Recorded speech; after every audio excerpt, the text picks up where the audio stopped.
Yeah, I just don't want to lose the fact that everything is recording Yeah, and working. Let's just exactly. keep going, No, that's why I was like, you're going to stop now? Everything's working. I was like, I don't want to No, hit. I'm no, not touching that computer. no, leave it be. Um, okay. Good to go? Yep.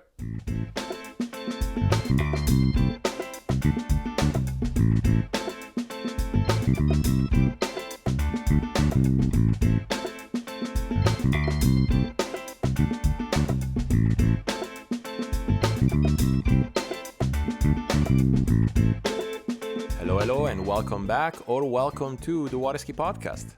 This is Matteo, your host, and the goal of this podcast is to promote the great sport of water skiing through interviews, opinion pieces, conversations, any content that can help promoting and spreading the word about the sport I love and the sport that a lot of the listeners love. For this week, we have an interview, and actually the first part of an interview with the great Jack Travers, JT as he's known. So JT is obviously one of the best slalom skiers in the world. He has been for a while, and one of the most fierceful competitors that is on the scene and has been on the scene in the last few years. Now, John, and the reason why I really wanted to interview him, apart from the fact that he's a good friend, is the fact that the definition of ambassador fits him very well. So he's known for his skiing, but he's also a very respected tech controller, or for the European audience, homologator.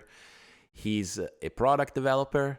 He's a tournament organizer. He wears a lot of hats in the sport. And obviously, I wanted to hear about it all. But in this first part, we really cover skiing. And in a very traditional water ski podcast fashion, we go back to the early days, which for John meant growing up at his dad's ski school, skiing and growing up with his dad as a coach and as a father, and the aura of greatness that always surrounded him at ski school, and yet how normal and everyday that was.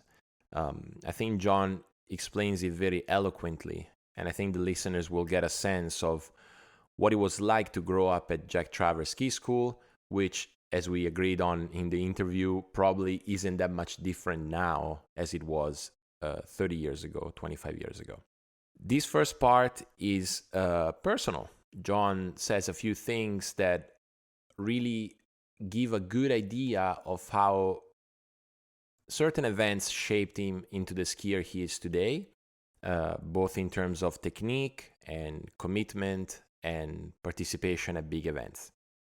So I hope you enjoyed this first part, and I hope you'll decide to come back next week for part 2, where we'll talk more about the other hats that Johns wear in the sport. So until then, enjoy part 1, and see you next week.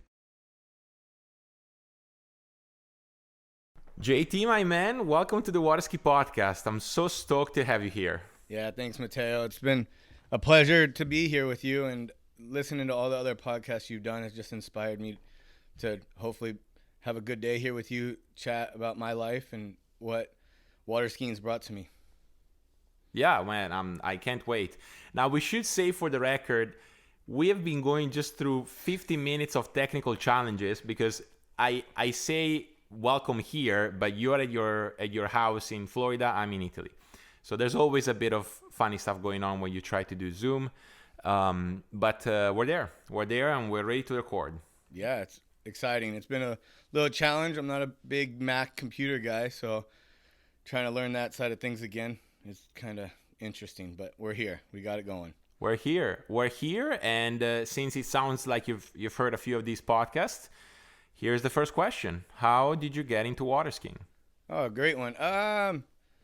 I was brought into a family that my dad is a coach for years. Growing up at a ski school, it was just there. Never got pushed to do it. Never got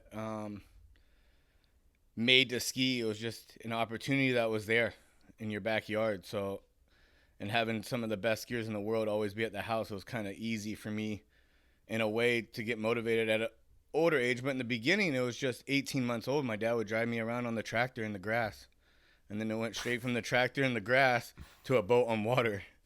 Like with skis behind the tractor. Yeah. It was like the little wooden combo, or like the trainer skis that you see like the HO or all the companies make today. Exactly the same thing. He just told me on the wet grass. And then it went straight from that to one day running on the beach. And then a few days later, and I was 18 months old the first time I went behind the boat. And I remember, wow, if you know my site, the main lake, right past the judge's tower there is the gazebo, and it was not completely done how it is. And I went off the beach there, and I got to the pre-gates. And when I got to the pre-gates, on the video, you see my head like look side to side. And I'm like, where am I? And I just started crying.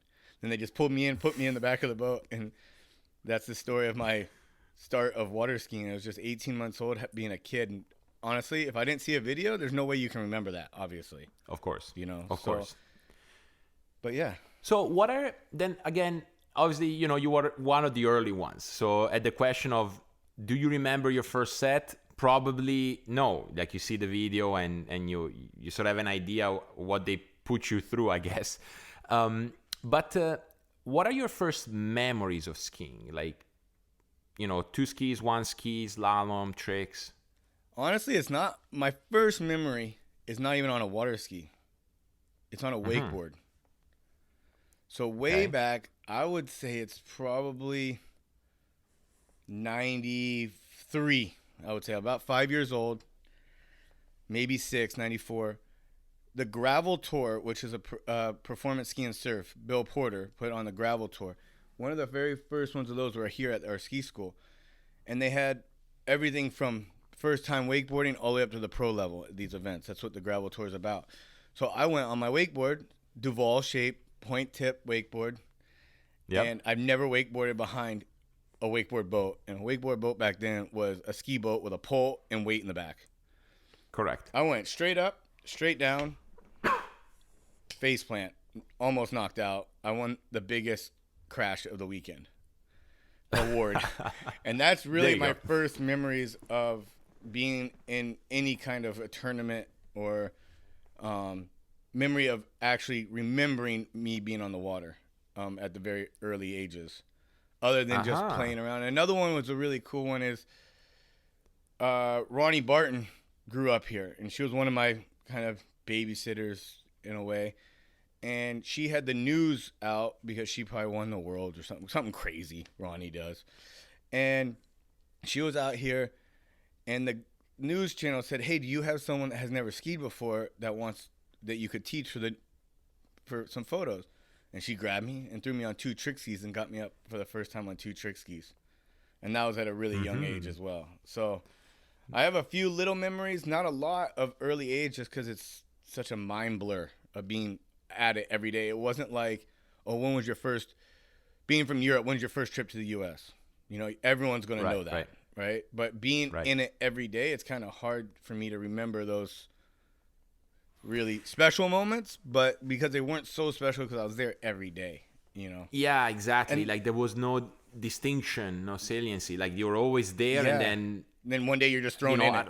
Yeah, exactly. And that's kind of how I'm at right now. My son right now is 18 months old. So so like, and actually in a few days, he will be, he's 19 months old yesterday. So in November, I was like, I got to get him on skis so we can say we skied the same time we started. But then I'm like, wait, I don't remember that. So do I let him come to me and say, Dad, I want to ski? So maybe in the future, he will be like, man, I remember my first ski set. Because I don't really think at 18 months old versus 4 years old versus 6 years old makes a difference in your career.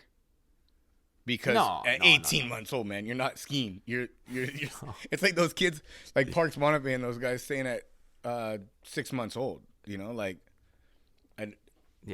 great athlete. It's cool. It makes the news, the youngest human being ever to be towed behind a boat. But what does it do, Totally. I don't agree with that unless the kid's willing.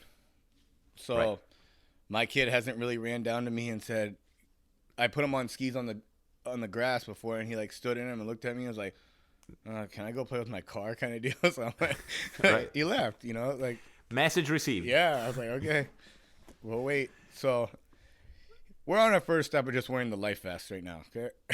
So, Yeah, no, of course. Of course. yeah. But yeah, we jumped from you being 8 months old to your son. There's a few things to talk about in between, sure. you know.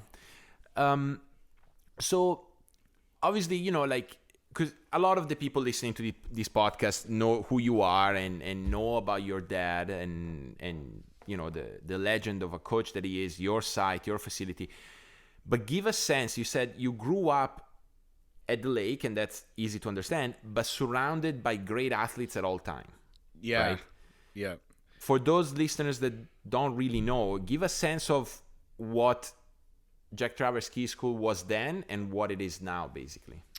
Yeah. So when I was growing up, it was like watching Sammy Duvall and Camille Duvall and Wade Cox, Ronnie Barton, Brenda Baldwin, all these great athletes always being, I would say, at home. Yeah. And they were like family. Like Wade, I think, was the first person outside my family to hold me as an infant. He was at home when I came home from the hospital. I remember skiing against Carl Robert's son, you know, Sammy's son. Those guys, they're all great athletes, but great people to look up to because they're family men. They took their sport as a job. It was just a lot of fun playing in the sand on the beach with world champion sons. Did I know that? No. I was just playing with a kid. No.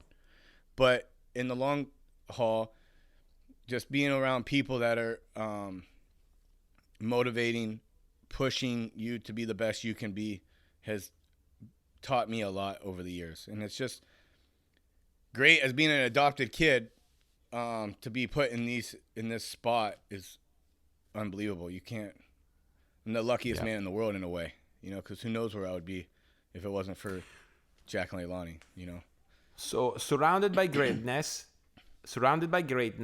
and at the same time, I love what you said before, never pushed. Yeah, never. So, you know, you were able to observe, to be part of it if you wanted. Yep. Right? In the beginning, it was all about, dude, I did more off the water sports when I was younger than I did on the water. So, like, I was in baseball, soccer.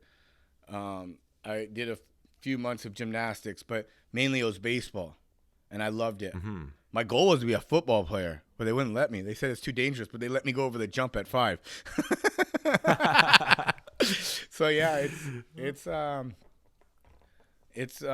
been a great beginning of my life, and I would never change it. And that's what I'm trying to do exactly the same for my son. So it's been, and now at ski school is kind of the same. You got my wife Natalia, myself. You got Jamie Bull.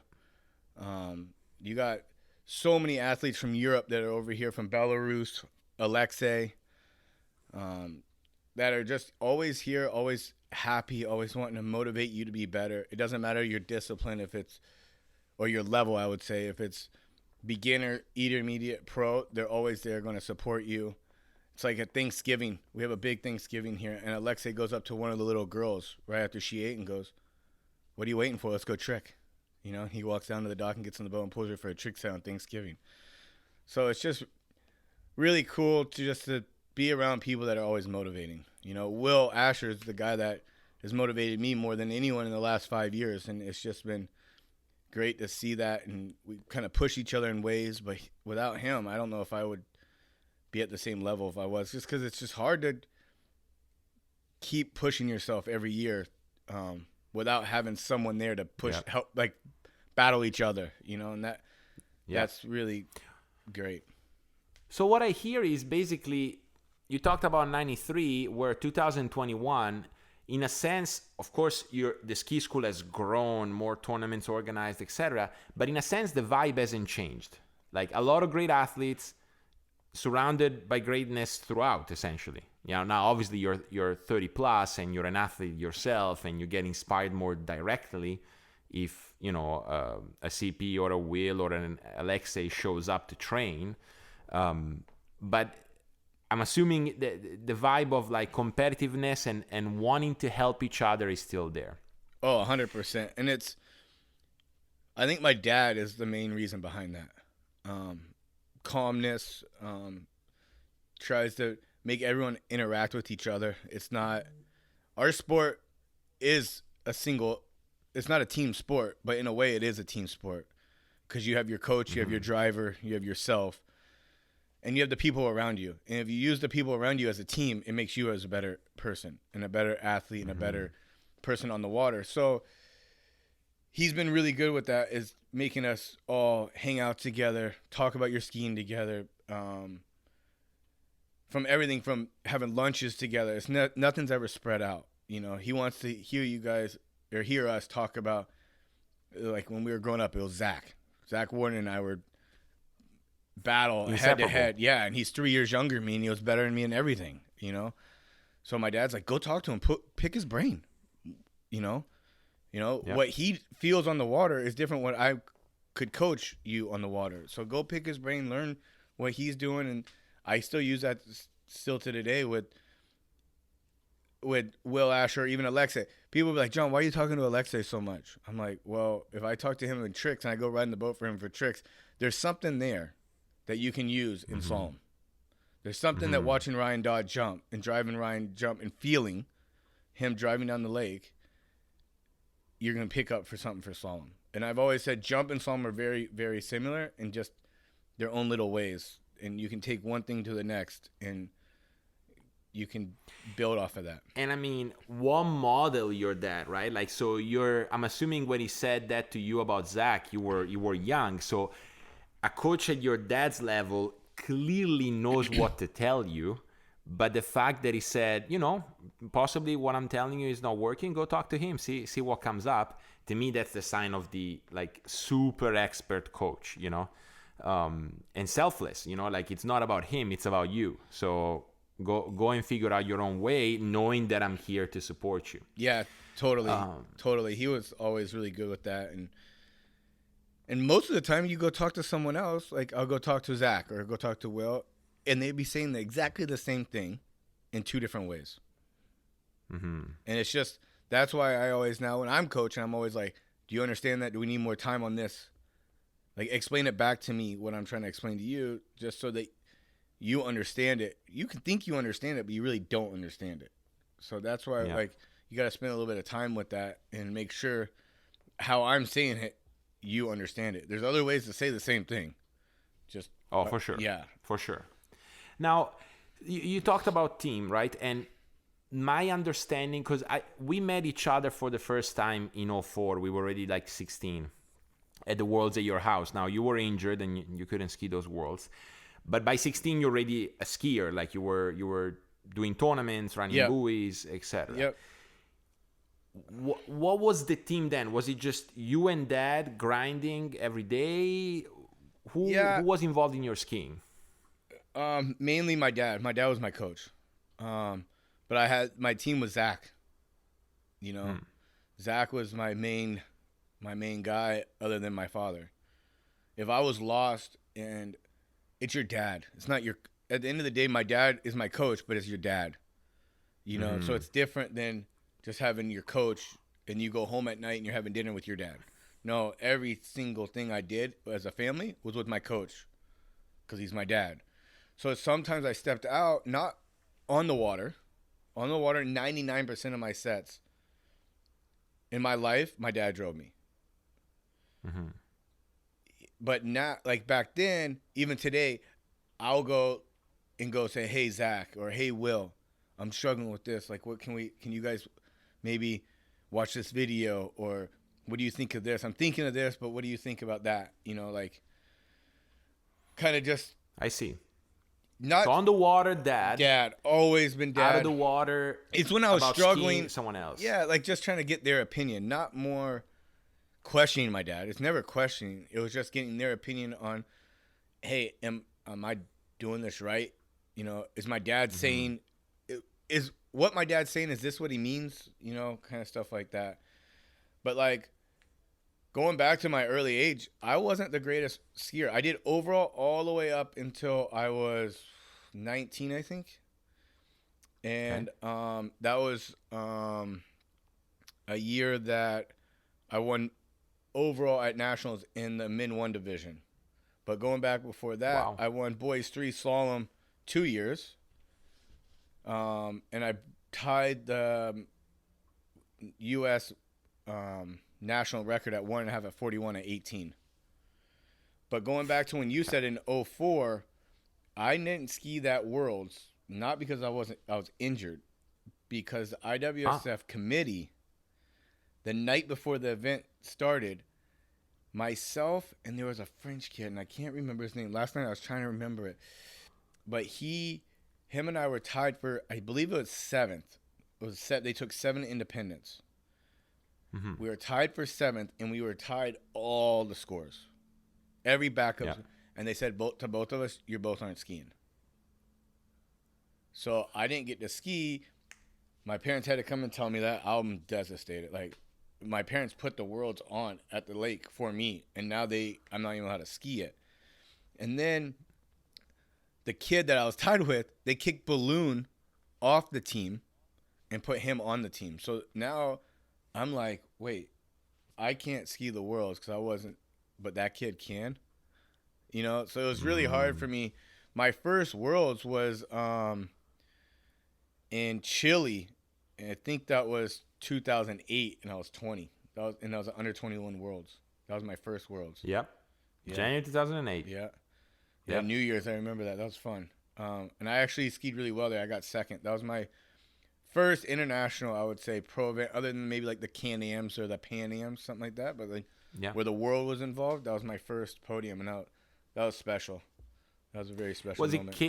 Did Kale take that one home? Yeah, Kale. Yep. I think he Kale ran first, one. you second. Yeah, I think I ran 5 at 39. I think. Yeah. Yeah, and I think he that's ran. big. No, I remember that. Because he came and skied with me. I think it was him, Zach, Storm, and I skied for about a month here at the ski school before we went down to Chile. Or very close to a month. And I remember Kale's like, we made a bet. I was like, I got one more left, Kale. You're older than me. This is your last under 20. You can take the win on this one, but I'm getting second.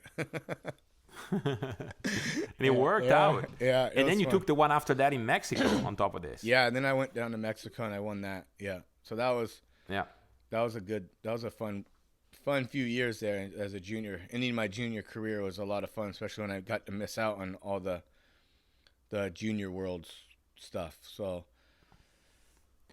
let's stay with that. Yeah, because on top of this, just to give you some context, you have 3 years as a junior, and there your birth year matters because either you get 2 worlds, first and third year, or you get worlds in your second year.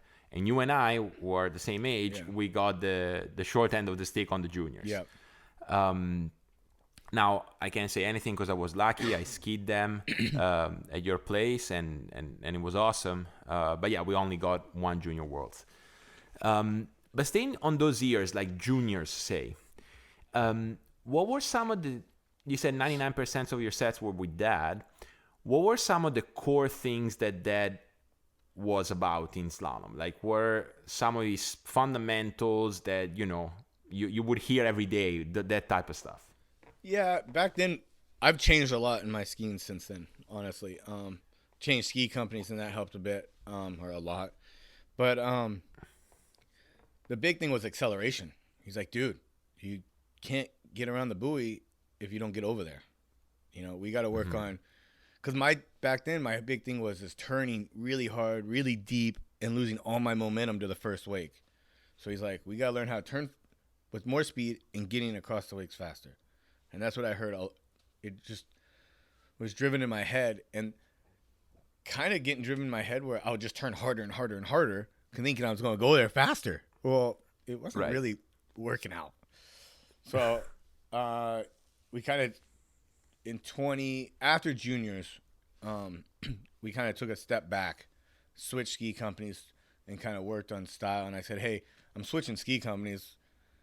I got a lot to learn just from that. So let's try to change and make the new ski work how we want to ski. And we did that. But growing up was just about acceleration and starting in the past with being up course and having a lot of speed.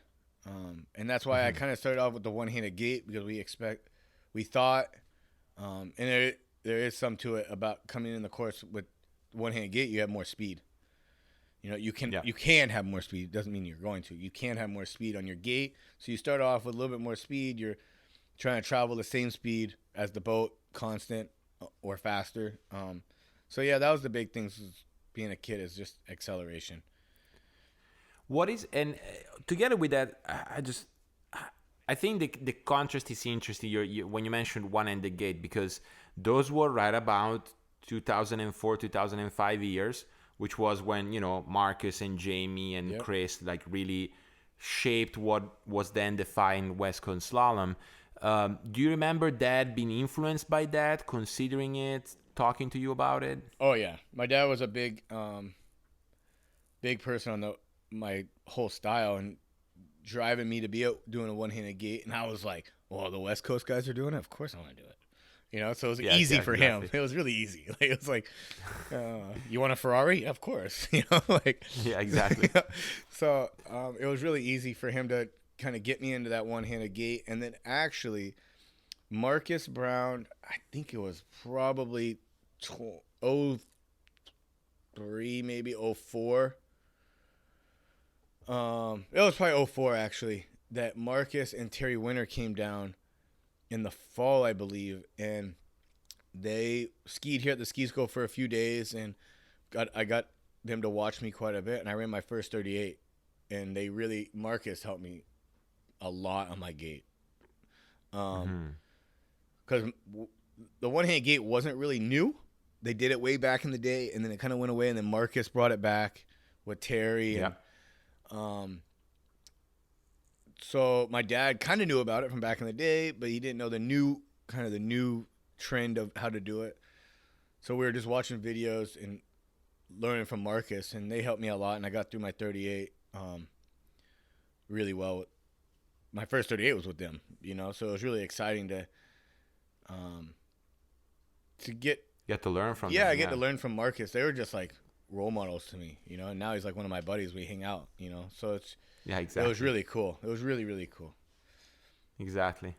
No, I find it interesting always to hear what are some of the core fundamentals that skiers get brought up with in juniors, because I feel that in juniors you really can shape an athlete to ski in a certain way, and then things have to change a little bit to run the hardest passes. Things are going to change a little bit for equipment, boats, new ideas, blah, blah, blah. But a whole lot of it is shaped in those years, right? So I'm always interested to hear what skiers were brought up with, if I can put it that way. Yeah.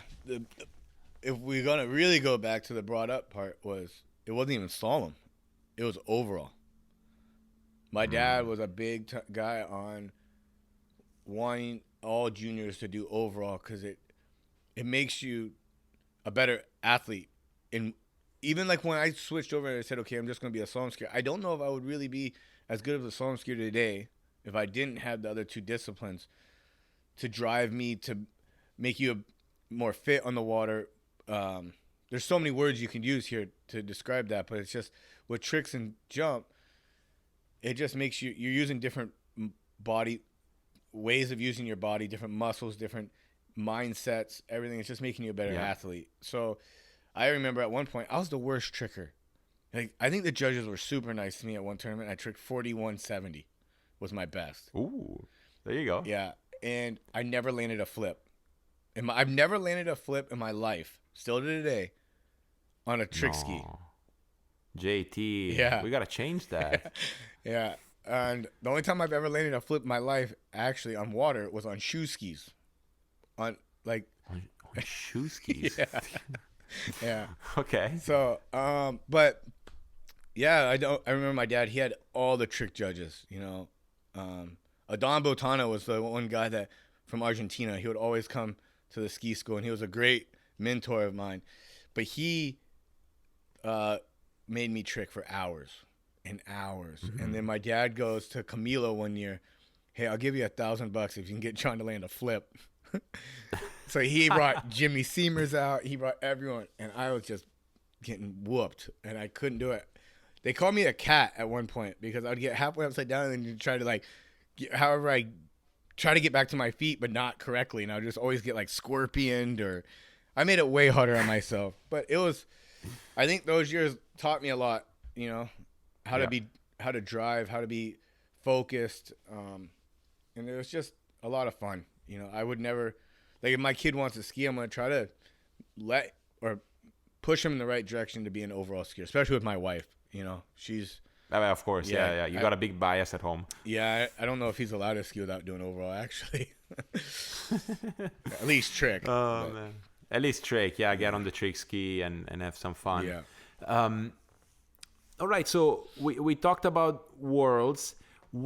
I've asked this question to other guests and other American guests specifically. What was it like to represent your country for the first time? And I know you skied some Can-Ams, and I'm not disregarding them at all.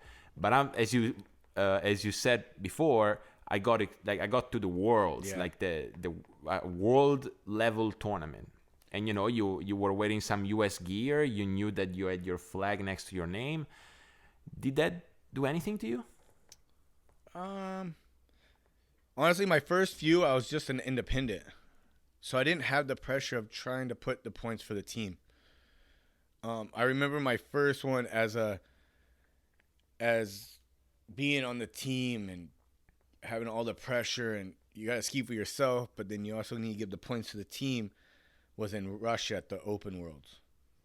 Ooh, yeah, what a place. Yeah. So, but going back to the juniors stuff, yeah, just to go to an international tournament at that level was nerve-wracking enough.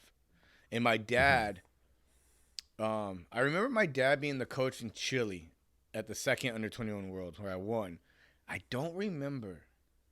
I have a feeling my parents were in Mexico as well. I can't remember though. But I do remember he was in Chile when you got second, because I just have, now that you said it, I just have this image of your dad coaching Zach from the shore there. Yeah. Oh, he was definitely there. I just don't know if he was the coach and my mom was the manager. Like for Chile, they were the coach and manager. But I don't know if in Chile if they were. I can't remember. In Mexico. Or in Mexico, yeah, sorry. But I do remember my dad always saying to all of his athletes, in a way, I could say it wrong, but in this way of like, you come first, you do what you need to do, your team will follow. So you just go ski for yourself. If you're happy with your skiing, it's probably good enough for the team. You're here for a reason. You got put on the team for a reason. And if you're happy with it, you probably is a good score, right? So yeah, of course. Otherwise, you wouldn't have even been selected for the team. Exactly, exactly. So he always said in a way like, if you're happy how you skied, it's good enough for the team. So, and I just remember him saying that to the Open team once here. I think it was, what year was it when the Worlds were in Italy back in the day? Like 90s. There was a 99 Worlds. There was a 2001 Worlds as well. Maybe and then plenty before. Yeah, I think it was the 99 because I kind of remember it. They had like the little team training here at the ski school, and then they had like their little meeting. And I think in the meeting, I was sitting there, and he goes, "Guys, just remember, go have fun, ski like you ski, and everything's gonna happen. You know, if you just ski for yourself and be happy and be focused, everything else will come behind it, you know?" Yep. And he was always the one, like, if you need coaching the day you get to the tournament, it's too late. You know? Right. Like, it's too late. So he's just like, have fun. Look at me on the shore for a jump. I'll kind of tweak you in and just go have fun, you know? So that's kind of how I grew up. I've been always super nervous on the docks. But as soon as my feet got in the water and I got my head wet, everything's the same. It's sitting behind a boat. The courses are all the same, and yeah. Just go have fun. Ski well. All right, JT, we're back from yet another technical issue. Looks like we're back on. Look, staying for a little longer, just on your, juniors, under 21 years, under 21s, World Championships, Mexico. JT is under 21 world champ. Give me the lead up to the tournament. Tell me the story. Yeah, that one was a different Worlds just for the fact that there are so many unique things at that Worlds. It was the first year with the new Nautique, the 200. So I was pretty lucky. We had some family friends of ours, Lauren Morgan. They put an order in for a boat really early, even before the ski schools had their boats. So we were really lucky and we got one to train behind. And then if you know the site in Mexico, the water is very odd. It's a slippery feel. It's people with weird toes have to use grip tape, and jumpers don't use soap for their bindings. A lot of weird stuff. So there was a lot of things. It was our first time going there. We didn't really know all that until we got there. So had a lot of things to figure out in a few days of practice. So, but going into the prelims, I felt pretty comfortable. I wasn't skiing nearly the level that I was at home. At that point, I was running 39 fairly regularly, and I don't know if I ran more than like 3 in practice at 39. So it was just all of us were struggling that I can remember. There was a lot of people I would watch and talk to, and they're like, man, this is odd. The boat feels not like home. It's a new boat. The water conditions, which is a mirror. Like, there's nothing there. It's perfect lake. But there's the texture of the water and the feeling on the handle, and the minerals in the water were just super slippery. So going to the prelims, I was pretty nervous. I fell, I believe, at 5 ball at 11, at 38 off. But I fell because my cuff, I was using a fluid motion boot, and the cuff pre-released. It came off.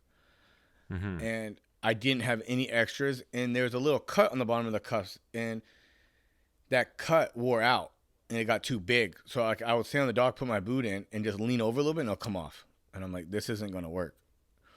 Right. So I just remember going to a few of the guys that are trickers, but aren't really trickers. They're there for the overall factor, like Claudio Kustenberger and a few other guys. And I'm like, guys, you have the same boot as mine, but it doesn't have the cut. It doesn't release. I'm taking your cuff. So I was taking people's bindings apart, rebuilding my bindings.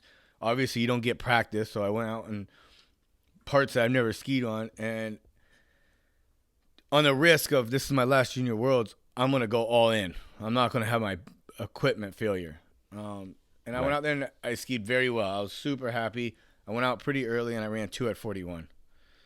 And just that day made me realize I want to do this the rest of my life. Mm-hmm. That was the point where I was like, winning is the coolest feeling in the world. And and that same day, my wife broke the world record in Florida. So I'm in Mexico. At that time, she was my girlfriend. She broke the world record. And I called her and I said, I'm doing this the rest of my life. This is the coolest thing. Just to have those two things happen at the same time within, I think it was like 45 minutes of each other. I won. Wow. She broke the world record. So it was a really cool day. My dad was there. My brother was there. It was just something that still today is one of my biggest achievements, because I think it was, other than the Moomba Masters, it might have been one of the biggest crowds we've ever skied in front of. There was a crowd there. That was a crowd. One, like both sides of the lake was packed. It reminded me of the photos that you see of like Worlds at Thorpe Park. Right. You know, where the shorelines are just packed. And it was just a really special day, just to be there, support the flag on the podium, have your jersey on, you know, the U.S. stuff. It was just really, really cool. And then just a few years later, back at that same site for the Pan Am Games, which they only take 4 athletes from the U.S., I was fortunate enough to make that. I won the gold again there. Oh, you won the Pan Am Gold. Yeah. Pan Am Games. Yeah. Oh, that's huge. I'm just trying to look here on what, it was, actually, it was just like, the same year, really. Cause right, like Mexico Worlds was January 2010. right? Or 2011? Oh, no, it was like Mexico. Or Mexico, sorry. U21 Worlds? Yeah, I'm getting Chile and Mexico mixed up. It was 2010 in Mexico, and then 2009. Yeah, 29. Okay. And then Pan Am Championships was Pan Am Games was 2011. So just few years later, I won that, and that was another huge. That's pretty much for a U.S. skier. Other than the Worlds, that's our biggest tournament, and that's kind of like the World Games in a way. You know, just it's the Pan Am side, and just being there with the Olympic medals and the Olympic stuff, and being in the village and all that stuff was just so unreal. And I was fortunate enough to do 2 of those, one in Brazil and one in Mexico. In Brazil, I actually did overall. It was a few years before. It was 4 years before the Mexico one, and I did overall there. So, boom. Yeah, that was kind of cool. So, but yeah, it was exciting time. And as a junior, if we go back to the juniors, I skied in 2 junior masters as well. So that was always kind of fun. One in just slalom, my first one. I got 3rd. And then the next year, I did overall. And kind of taking it back to, for me, respecting overall skiers a lot, it's really difficult to just ski in a tournament. And then you have to do it 3 times.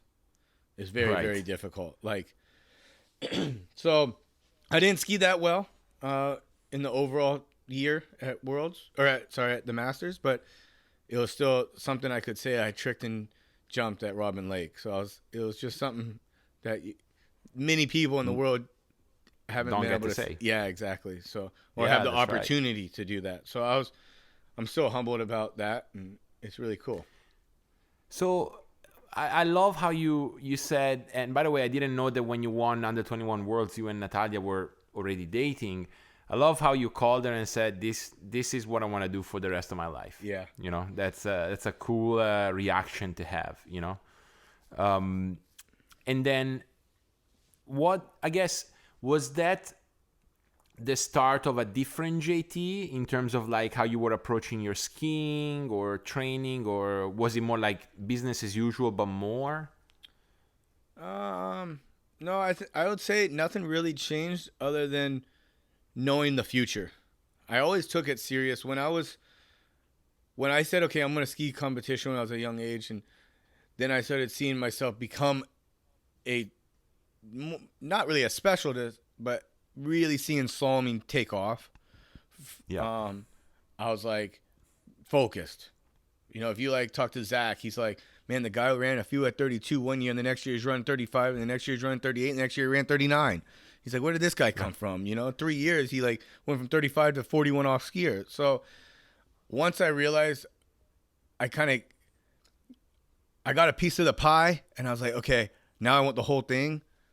I took it pretty serious, and I was like focused and driven to what I had goals set, and I was just going to those goals. I didn't want more, but I didn't want anything less. You know, I had those goals set, and in my first few years at juniors in the U.S., I was like, nationals is my goal. I don't care what I do before that. I just want to go there and perform. You know, and there was a lot of good skiers back then, and to win the nationals was 60. I remember a few years there was 60 junior boys skiing in boys 3 at nationals. Yeah, it's a big. I would show boys up, 3. Yeah, I would show boys up, 3, which now is called something else, but like that's sort of like 16, 18. It's like packed in the U.S. Yeah, and when I was there, I would get there at 8 in the morning. It would start, and I wouldn't ski until like 3, 4 in the afternoon. I just sat on the shoreline and just stared and watched everything. Walked up and down the lake, watched everything. And everyone's like, you're getting tired. I'm like, nope. I'm learning what is happening right now on this lake. Like, where the bad conditions are, if there's any. Like, we were so fortunate enough so many years to ski at like Okeechobee, Bakersfield, California, where, man, they're perfect lakes. Like, everything couldn't been better. And so, yeah, just walking up and down the lakes, kind of like going to like your first pro events in Orlando or anywhere in Florida, watching pro events. You see like Andy, he would always walk up and down the lake. You know, I was just like mimicking, not even knowing if I was really doing anything for myself, just knowing I was trying to doing the right thing. You're focused. You were trying your hardest. So he does it. Probably there's a reason for it. I'm gonna do it too. Yeah, exactly. So it was just really cool to say that you competed against all those kids and to really focus, and be driven. And I remember my last few years of high school, I went to Moomba in 2005. That was an eye-opener for me. Because we got there, conditions are... Yeah, sorry to interrupt, because that was exactly what I wanted to ask you next. Like, by the time you won under 21 Worlds, you were already quite the experienced skier in terms of like big events. Now, obviously, you might have not been as competitive yet, but like you were skiing. Yeah, so before the under 21 Worlds, I didn't get to ski the Junior Worlds. So my dad's like, hey, we need to get you some experience. So in 2005, after I missed the 2004 Worlds, 2005, he's like, hey, let's go to Moomba. But my school wouldn't let me go. I was in a pretty high sports school, but water skiing wasn't one of their sports. So my mom and my dad, my mom being a teacher, when they actually met, my mom was a teacher at the school down the road from the ski school. So she's like, hey, I can help you. Let's do homeschool. And I was fortunate enough to have my mom being a teacher, Brenda Baldwin being a math major, Lori Kruger being the English major. So I had a lot of good people behind me to help me get through that. And then I went to Moomba, big eye-opener. That was like, oh my God, how do people even run the course here? Like this is mind-blowing. And I only got to ski juniors there because we didn't know. We thought it was like the normal Masters where my dad, sends a lot of people to the Moomba, but they're already in open. So he didn't realize that you could ski juniors and open. So when we got there, they're like, John, why aren't you skiing open? I'm like, well, can I? And they're like, yeah. And so I went to the judges and they said, sorry, it's too late. Too late to enter. Yeah. So I was like, okay. So I did that. And then that was in 2005. And then in 2006, my dad's like, hey, there's a tournament in West Palm called Challenge the Pros. And it was pretty much anyone that wanted to ski at 36 could show up there and ski against the pros that I remember. And that tournament went down to history. Yeah. And I remember your buddy, Matteo Yanni, won that event, I believe. Got second. He got sandwiched in between CP and Andy, and which is in itself pretty crazy. He's the one that kind of, before that tournament, grabbed me under his wing and said, let's go. Because he was skiing. He was living in Groveland and coming out here to our ski school and skiing quite a bit. And we went down there with my parents, and he was down there, and I didn't ski the way I wanted, the pressure and everything else, new place. Yeah. So I didn't really ski that well there, but it was my first event. And then moving to the next year, I skied pretty well in some pro events. I was running the 41 there. I remember at the Mastercraft Pro, and I think it was North Carolina, I ran 1.5 at 41. Big. Yeah. And then the next year, I think I only did one tournament that year. It was like late in the fall of 2008. I did one pro event, something like that. And the next year in it would be 2008, I did a few tournaments. I did a pro event at Trophy. And that was a place that everyone skied so well at. But then there was like this random wind. If you get at this site, if you're standing looking at the course, the looks wind great. Yeah, perfect. But the wind can be blowing straight at you, and there's a tree line, and you can have a tailwind at both ends, and then weird wind in the middle, like where the winds hit each other. And that blew my mind. I didn't know what to do. Right. But then I went to this site in Georgia, and I was kind of like the guy that like just playing around. I was just having fun, and I got second. I ran 39. I think it was like the big head-to-heads where you just had head-to-head after head-to-head. I think the first round I ran a few at 39. I was all upset, and my dad's like, "Dude, you just need one at 41 to make the finals to the head-to-head." So I run 39. I'm throwing the fist, and then I'm at the dock end, and my dad's sitting there, and he's like, 2. 2. And I'm like, 1. And he's like, no, you need 2. I'm like, oh, okay. So Gotta get out of 1. Yeah, I got out of 1, got the 2. Super stoked. First pro final. And then head-to-head started. And I just ran 39 every round. And I remember, I think I got 3rd. I think I said 2nd. I think I got 3rd. Because of Jamie is the only person that beat me. Okay? Mm-hmm. And Todd Rissacelli had to go against him in the finals, but Todd never ran 39 the whole weekend. Yeah. Because they Just did the matchups. average. Yeah, and to get in the finals, he had 2 good backup scores. Like they did the average and then the top 8 from 2 rounds and the average. So he got in with the average. I got in with a top score. Yeah. So I remember on the way home from this, I was like, Dad. I was driving home and I was like, Dad, I think I could do that every weekend. I think I could. All I have to do is run 39 every weekend, every round. I can do it. And my dad's like, show it, prove it, let's go. So that point on, my dad's like, if there's a pro event and you want to go, we'll make it happen. Figure it out. If you think you can do it, that's all that matters. If you think you can do it. So Yeah. from that point on, my dad and my mom and my brother and my whole little crew was all supportive and pushed me and did whatever they needed to do to make it happen, which is the biggest blessing anyone can ask for, you know. So Oh my God, yeah. it was unbelievable. And going to travel the world to all the World Cup stops back then, that was all eye-opening because, like you live when you ski at home, you're on a perfect lake, you know. Pretty much, yeah.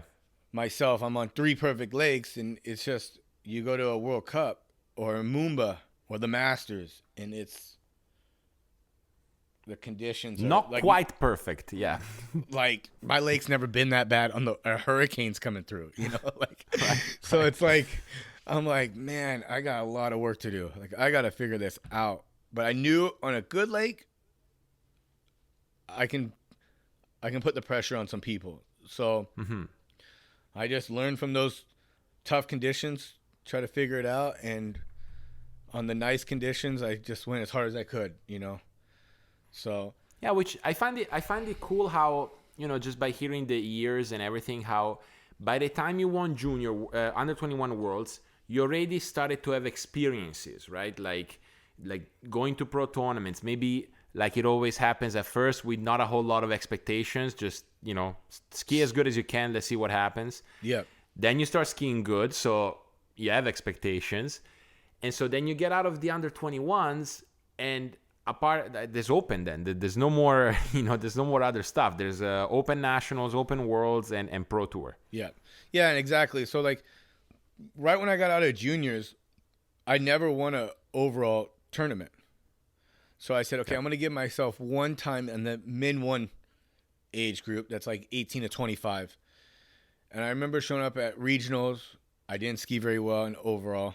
Went to nationals, and everyone was kind of teasing me. They're like, John, you're in the wrong division. Like, you got to go to open. And I'm like, well, I just want to compete with people in 2 disciplines at my level. Right. But I remember the reason I kind of won overall was because I kind of feel bad for it in a way. I ran, I think, 2 at 41, and Brian Kinney ran like a few at 38, was second place.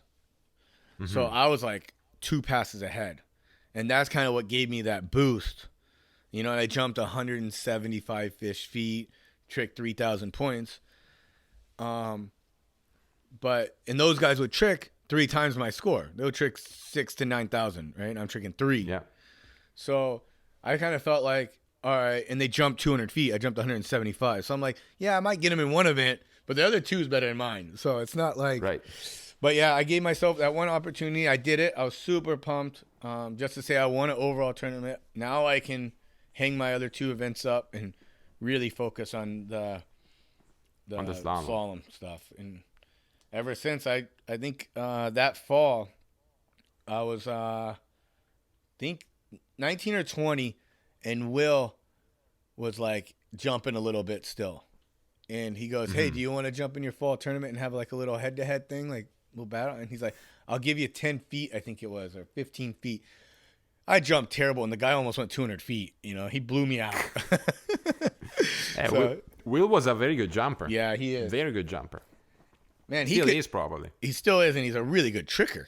I didn't realize how good Will is tricks. He does mobs and ski lines, and I was like, "Whoa, he's the real deal." Like, why didn't you do overall, dude? You know? Exactly. So, so I'm jumping maybe ahead a couple of years here. You can say, like, among the many things you can say about your skiing that others can say, there's a very, very special, rare one, which is you won the Masters, right? Yep. Tell me the year, tell me the vibe, how were you skiing into it, the tournament?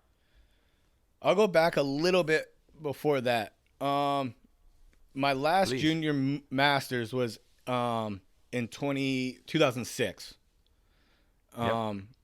And then 2007, I didn't ski the Masters, but in 2008, I made it to the Open Masters. So I had 1 year off. That's big. But Zach Warden and I, he was 1 year. He skied in the 07 Masters, Junior Masters. And I said, "Zach, our goal is to ski together in the 50th Masters." Right? And that would have been in, I think that was in 09. Yeah, it was 09 because 08 was the 49th Masters. And LCQ's home. You're working, you're slaving. It wasn't nice conditions. It was spring, kind of cold front came through in May.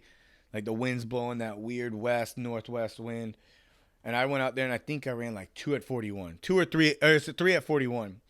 And I'm like, if no one beats me, I'm in the Masters. Actually, no, back then, anyone that ran the score they told you got in. So I'm in the Masters. Yep. And Zach went out. We had to go put a new jump course in on another lake to spin the jump. And Zach goes out there and jumps like 1 foot less or something crazy. Or does it at 5.5, but he didn't want to go to Masters because they made him jump 6. Wow. So, yeah. And so he must have been, if my math doesn't fail me, he was still maybe like last year junior or something crazy. Yeah, I think he skied at the... There's a tournament he skied in where he did not ski juniors. He went up to Open, and it might have been the Masters. I can't remember which tournament it was. Yeah. I have a hard enough time remembering my stuff. So. No pretension. Yeah. No problem. So, but yeah, I skied my first Open Masters. I had 1 year off between juniors and Open, and then I have skied I think 10 of the last 13 Moombas, or sorry, the Masters, 13 Masters. Yeah, so I'm pretty proud of that. But in 2011, I wasn't qualified for the Masters, and so I went to LCQ, did the score. That year is one of the first years where they said we're only taking one skier. The score is 3 at 41. We're going to take whoever gets 3 or the winner above 3. So I think Jason McClintock that year ran 3, round 1. I ran I think I went right inside a 6 ball or got 6 at 39. Right. The round 1. Round 2, I ran 3 at 41. But Jason fell early at 39. So my average was more, so I got the golden ticket to go to the Masters. And then Jason got the wild card being a Nautique athlete, and we went. And I remember Jason goes off the dock that year in 2011 at the Masters, being first off the dock, and runs 1 at 41. 41. I remember that Masters. Crazy stuff. And I'm next on the dock, and I'm like, I look at my dad, and I'm like, oh, wow. Oh, right. Wow. Like, game on. Let's go. So I go out there and run 2, and I am so happy. Like, I'm the happiest guy. Like, I could have won the World Masters just then, right? Just because to run 39 at the Masters, at that point, not many people have done it. Yeah. And then that was the turning year. Maybe you'll correct me, but that was the turning point year where we went from running 39 and Masters is like few and far between, almost never happens, to everyone literally did it that year, or one pretty didn't much do it. Yeah, And that was the first year they moved the dock from one end, the beach end, to the dam end. Correct. So, and I think that has a lot to do with it, in a way. But just because of the wind always blows one direction, so now we always took without opting up or doing something weird, we took our 39 into the wind, so it was a little bit easier. But I remember I had to go back out and ski, and I run off, and I think they only take 4 of us. Correct. To the final. I know Will was in. I think Thomas was in. And I think there was like 4 of us for 2 spots. And we had to go cold 39. And I don't remember who else made it in. I do remember. It was Aaron Larkin, I believe. And it was Aaron and I that made it in. It was like Aaron went out, ran a score. Someone else went out and fell really early. And then Jamie went out. And I think the one skier before Jamie fell at 1 ball. Then the next skier, Jamie went inside a 2 ball. So I only had to get, I think, 2 at 39 to make it into the final. So I just literally turned 1, turned 2, and I made it. And I was like, sweet. And then in the finals, the wind's kind of weird. I was like the first one out, I believe. Yeah, I ran 4.5 at 39. And I remember sitting on the pavilion because I was really mad. I was like stroking 39 and fell at 5, and I was super upset with myself. And then skier went down. Next skier went down. Next skier went down. Now Will's on the water. And I just remember I still feel pretty gutted about it now, knowing he's like my best friend.